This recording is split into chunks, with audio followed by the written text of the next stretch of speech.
come with us to colour change a set of Audi TT alloys. This customer has opted for a colour change from their current diamond cut to gloss black. As you can see, the lacquer is peeling and there's a fair bit of curb rash, so let's get the first two off and into the van.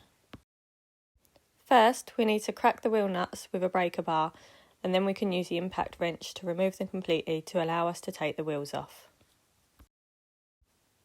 Next, we can break the bead to allow us to get to the extent of the damage, which we can see here.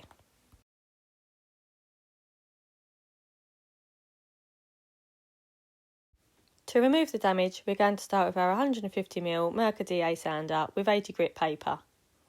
Once that's done, we'll move over to our 75mm Air DA and increase to 500 grit to refine the scratches.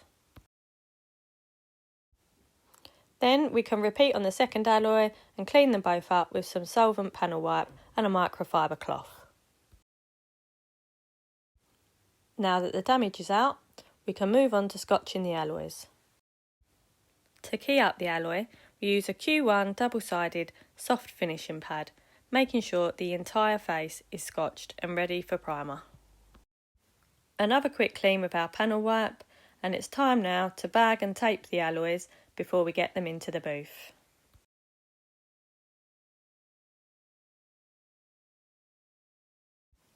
Now we can get our primer on, and whilst we wait for it to flash off, we can mix up our paint.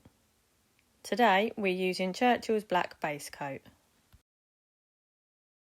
To get our base coat on, we're using our refurbish DV1 with a 1.3 setup.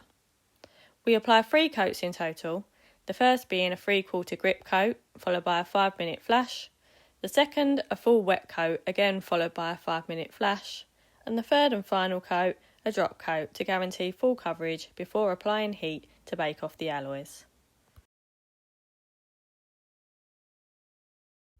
Now that we've got our colour on, we'll mix up the lacquer and get that on the alloys too. Today we're using Final Systems Ultimate Lacquer with Rapid Hardener.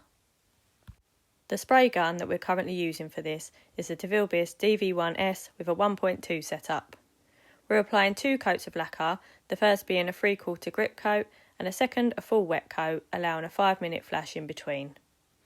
After, we're applying heat using our infrared heat lamps on a 5-minute bake. Once we've allowed those to bake and admired today's lovely weather, we can re-inflate the tyres and get the wheels back onto the car before repeating the process on the other 2. We agree with the customer that these look better in black. What do you think? Let us know in the comments. Thanks for watching. Don't forget to give us a like, share and follow.